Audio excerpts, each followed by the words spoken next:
Hi, thank you for joining me. Thank you so much if you're a subscriber. If you like the video, please consider that. And if you haven't subscribed, consider that as well. So today I'm going to be talking about how to lather like a boss.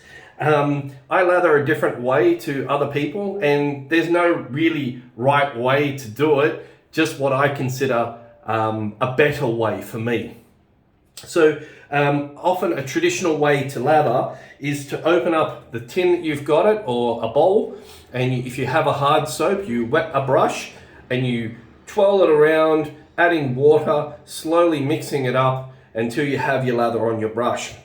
But I don't think that's a very good way of doing it at all. In fact, I think that that's probably the worst way to lather. And I'll tell you why. Even though it's traditional and it's fine for people to do it, I don't like to do it. The reason why is I come from a cooking background, I come from a martial arts background, and I like things to be right the first time to the last time. Good execution. If we take such good care of our food from the farm to the table, and we minimize the handling and we make sure everything is correct, we're going to be able to present something that's perfect. And I'm a perfectionist, so I want something perfect.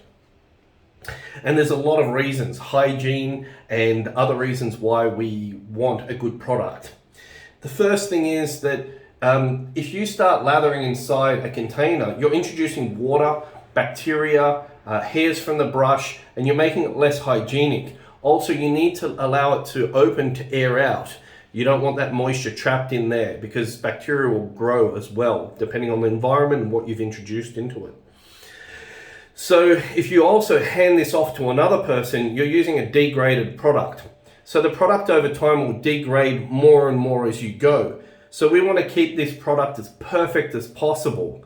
So the way we do that is to extract a portion of it using, say, something like a soap spoon, and then lathering from there.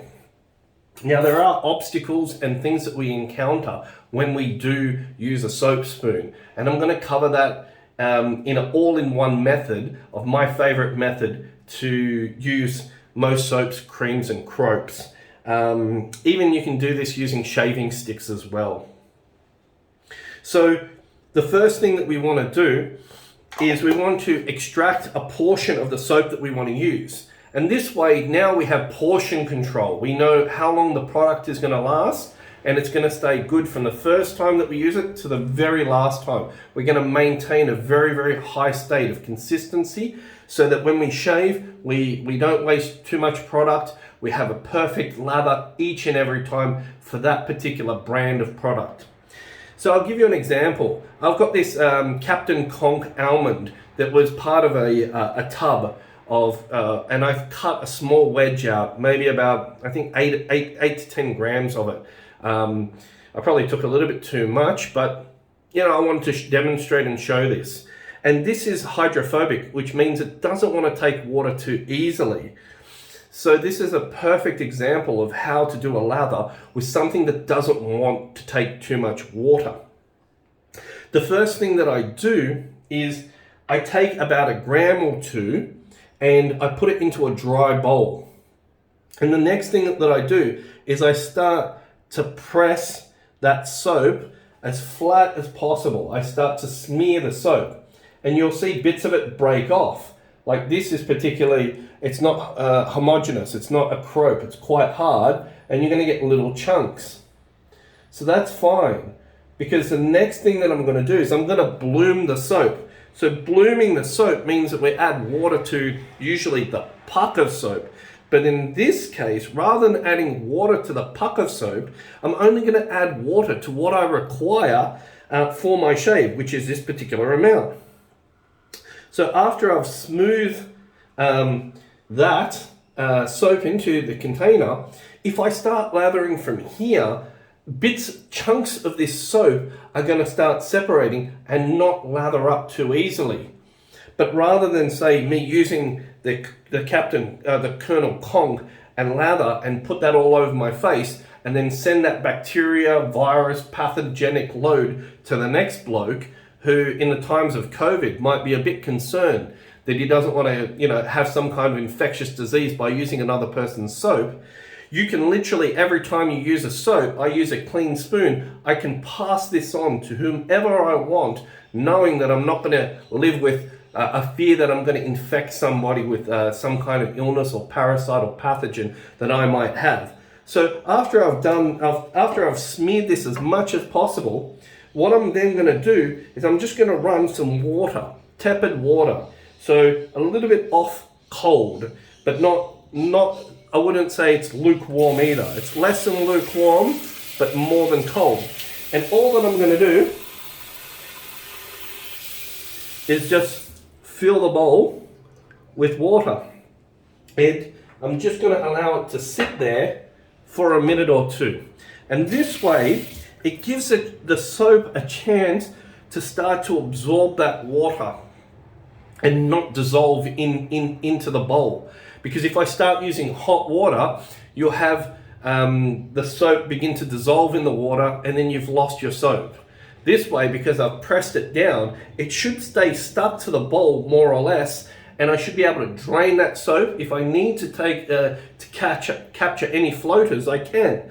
And the whole process takes maybe an extra 10-15 seconds to extract the amount of soap that you need and press it into the bowl. So you're not wasting too much time by doing this, and you're keeping the product hygienic, and you can share your original container with whomever you want, pass it on, sell it, whatever if you don't like the smell. You know, I've got no qualms in sharing any of my products with anybody.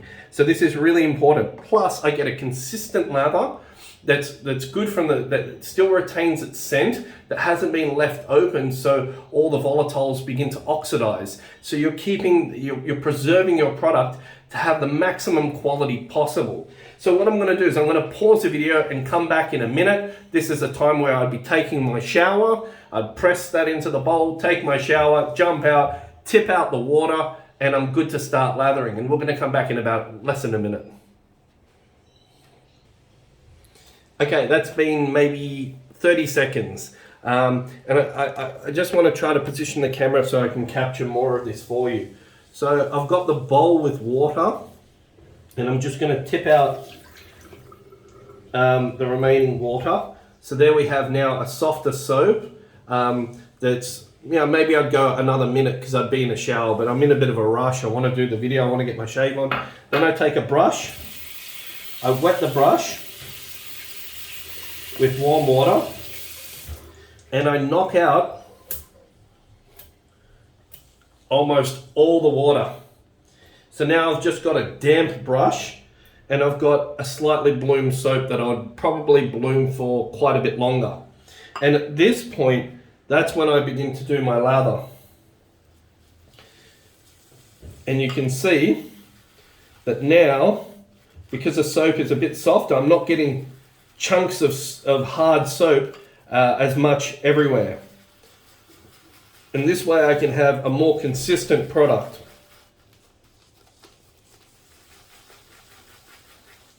And you can see now I'm lathering it, and it's becoming more and more dry. The lather is quite thick, and this is the beauty of doing it with a damp brush, is then I can take water and I can just dribble some in.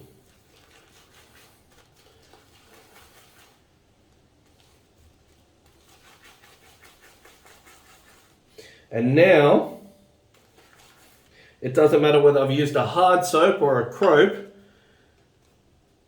I've started dry and I've added water. The worst thing that you can do is add too much water and add a huge wet brush and just lather infinitum. And I've seen professionals teach people to use a very, very wet brush. And this is how just to lather inside a container. And for me, I don't like that method. I think it's I think it's unhygienic long term, and I think you're getting the longevity of the product, and you're degrading it so quickly. I mean, these people are vendors often, and they're trying to sell you as much product as possible. So you degrade the product and then you buy a new one.